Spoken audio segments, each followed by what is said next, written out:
जय हिंद स्टूडेंट्स।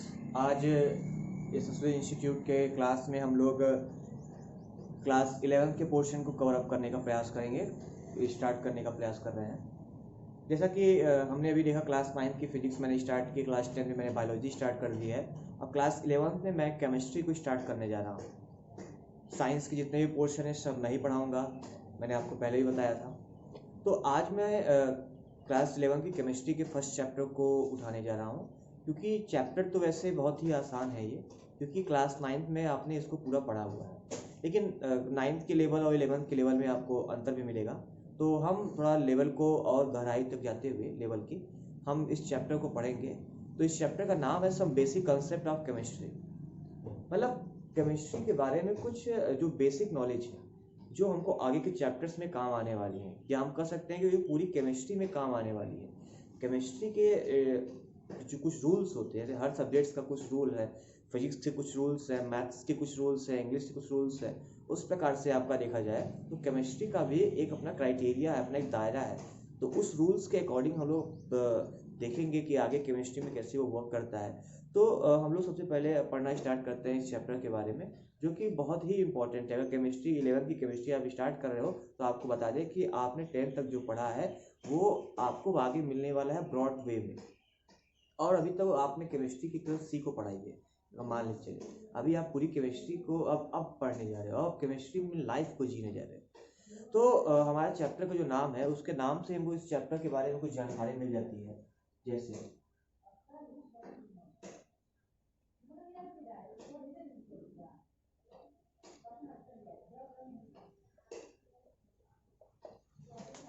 कि some basic concept of chemistry, मतलब कोई बहुत ब्रॉड नहीं है, कोई बहुत कठिन नहीं है, कुछ छोटे मोटे ही रूल्स हैं केमिस्ट्री के जो कि हमको इस चैप्टर्स में पढ़ने हैं।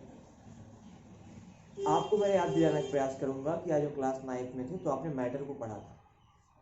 आपने कभी इसके पहले आपने use of chemistry, application of chemistry को पढ़ा होगा, इंपॉर्टेंस ऑफ केमिस्ट्री को आपने पढ़ा होगा, केमिस्ट्री क्या है ये भी आपने पढ़ा है, आपने एलिमेंट्स, कंपाउंड, मिक्सचर, इन सब के बारे में पढ़ा।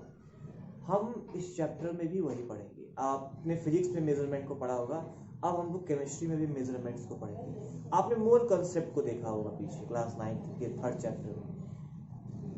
अब इस चैप्टर में हम मोल कंसेप्ट को भी देखेंगे। तो मिला जुलाकर ओवरऑल ये हमारा 9th की सिलेबस को पूरा कवर करके आया है और पूरे ब्रॉड वे में आया है। तो सबसे पहले अगर हम देखें तो हमको पता है कि केमिस्ट्री क्या होती है, सबको पता है। आप क्लास 9-10 में अच्छे से शब्द से वाकिफ हो चुके हैं। तो आपके बुक के अकॉर्डिंग, एनसीईआरटी के अकॉर्डिंग जो आपका पहला टॉपिक ये बनता है कि एनसीईआरटी के अकॉर्डिंग हम बात कर रहे हैं अभी कि इस केमिस्ट्री का जो है वो उपयोग क्या है, what is the use of chemistry, what is the importance of chemistry. सबसे अच्छा शब्द होगा इंपॉर्टेंस ऑफ केमिस्ट्री।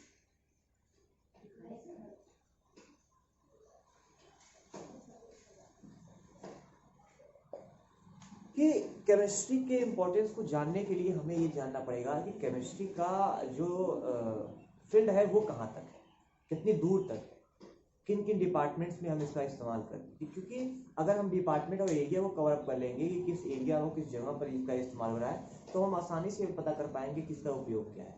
तो अगर आज के समय में हम देखें तो ऐसा कोई भी एरिया नहीं बचा है जो बिना केमिस्ट्री चल रहा है। आप इंडस्ट्रीज में भी देख रहे हैं, घर में भी देख रहे हैं, और छोटी मोटी लाइफ के चीज़ों में भी देख रहे हैं, हेल्थ की चीज़ों में आप देख रहे हैं, एजुकेशन में तो है ही है। तो ये 3 चीज़ मैंने ले लिया है, घर ले लिया आपका, इंडस्ट्री ले लिया, और आपका मैंने मेडिकल डिपार्टमेंट ले लिया। अब लगभग तो मैंने सारे कवर अप कर लिए इसी में, और सब में केमिस्ट्री का अपना अहम रोल है। एग्रीकल्चर में भी बहुत अहम रोल है। और सबसे पहले हम बात करेंगे कि एग्रीकल्चर में क्या रोल है, role in agriculture.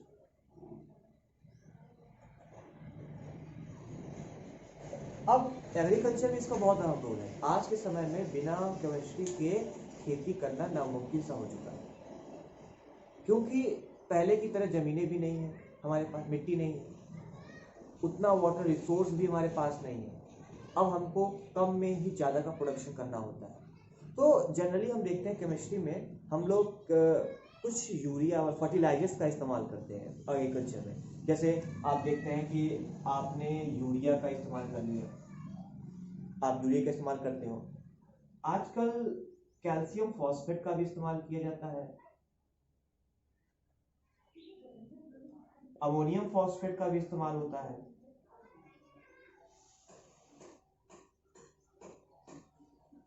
Sodium nitrate का भी होता है,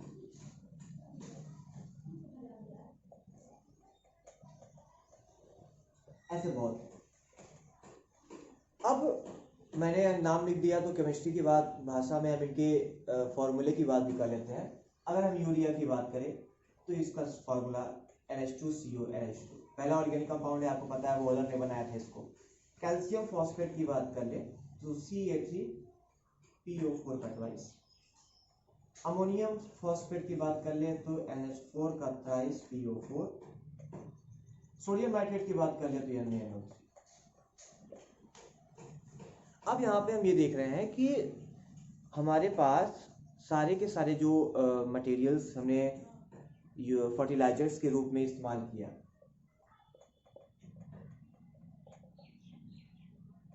अब ये फर्टिलाइजर्स के रूप में इस्तेमाल होने वाली चीजें हैं, और केवल फर्टिलाइजर के रूप में ही हम एग्रीकल्चर में केमिस्ट्री का उपयोग नहीं करते, बल्कि एग्रीकल्चर में हमको कुछ इंसेक्ट्स को, बैक्टीरिया को, फंजाई को और पेट्स को, हमको इन सबको भी खत्म करना होता है। तो उस समय के लिए हम इसका इस्तेमाल किसमें करते हैं, किस रूप में करते हैं?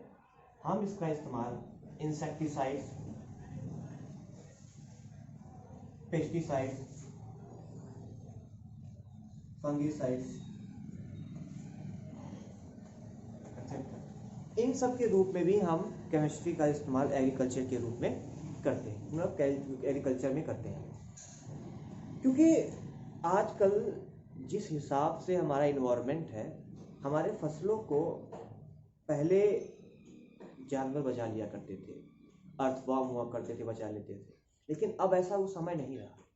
हमारे पास अर्थवॉर्म नहीं है, आज एग्रीकल्चर में अर्थवॉर्म का इस्तेमाल नहीं हो रहा है, आज आर्टिफिशियल फर्टिलाइजर्स का इस्तेमाल हो रहा है। आप आजकल calcium phosphate, ammonium phosphate, urea, sodium nitrate का इस्तेमाल हो रहा है ज़्यादा से ज़्यादा प्रोडक्शन के लिए केमिस्ट्री का। और अगर हम देखें तो यही चीज़ फसलों को बचाने के लिए इंसेक्टिसाइड्स, पेस्टिसाइड, फंगिसाइड्स, इन सब का इस्तेमाल हम करते हैं छोटे छोटे कीड़े मकोड़ों से अपने फसल को बचाने के लिए। और इसके बाद केमिस्ट्री का उपयोग बहुत ही अच्छा होता है हमारे मेडिकल डिपार्टमेंट में। तो मेडिकल डिपार्टमेंट भी तो मेन हम मान लेते हैं, क्योंकि आप जितने भी दवाइयों का इस्तेमाल करते हो सब केमिस्ट्री के ही फॉर्मूले होते हैं, सब केमिस्ट्री से ही बने होते हैं। अगर आप चाहे निमोनिया की बात कर लो, आप चाहे डिसेंट्री की बात कर लो, आप चाहे एड्स की बात कर लो, आप चाहे किसी की भी बात कर लो, आपको केमिस्ट्री के फॉर्मूले से बनी हुई दवाइयों का ही इस्तेमाल करना पड़ता है। तो केमिस्ट्री का बहुत बड़ा अहम योगदान हमारे मेडिकल डिपार्टमेंट में भी है, जो कि हम अगले वीडियो में देखेंगे। जय हिंद।